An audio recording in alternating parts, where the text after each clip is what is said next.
और आगे बढ़ेंगे। शहरियत कानून और एनपीआर के खिलाफ आज पटना के बोरिंग रोड चौराहे से साइकिल मार्च निकाला गया। लोकतांत्रिक जन के बैनर तले निकाले गए मार्च में बड़ी तादाद में खवातीन शरीक हुई। इस एहतजाजियों के मुताबिक सीएए और एनपीआर गरीब मुखालिफ कानून है और आइन के खिलाफ है। हमारे नुमाइंदे रवि नारायण ने जायजा लिया।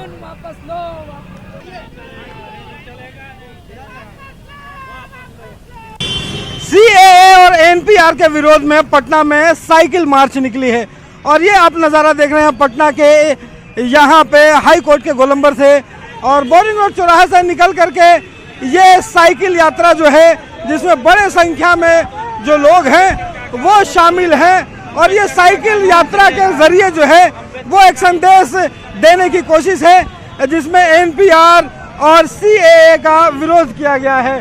यहाँ जो लोग शामिल हैं, हम लोग सीएए और एनआरसी का विरोध कर रहे हैं। ये जो नरेंद्र मोदी का जो नियम लागू कर रहे हैं पूरे भारत देश में, एक गरीब विरोधी एक्ट है, कानून है, इसको हम लोग नहीं चलने देंगे। एनपीआर का विरोध किस लिए हो रहा है? कि ये गरीब विरोधी है और समाज विरोधी है, समाज को बांटने का काम करता है, इसलिए हमको इसको एक्सेप्ट रिजेक्ट करते हैं। सरकार कह रही है कि सीए से किसी को कोई दिक्कत, यही बात कह रहे हैं तो लिखित में हमको दे दे। लिखित में हमको क्यों नहीं देती है?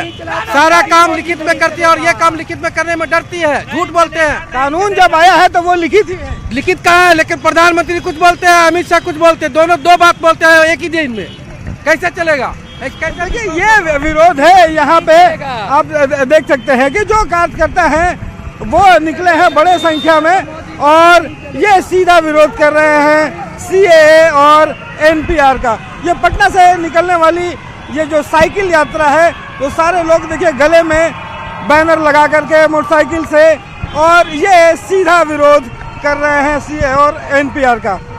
कैमरा पर्सन मनीष जुनेजा के साथ रवि नारायण, न्यूज़ 18।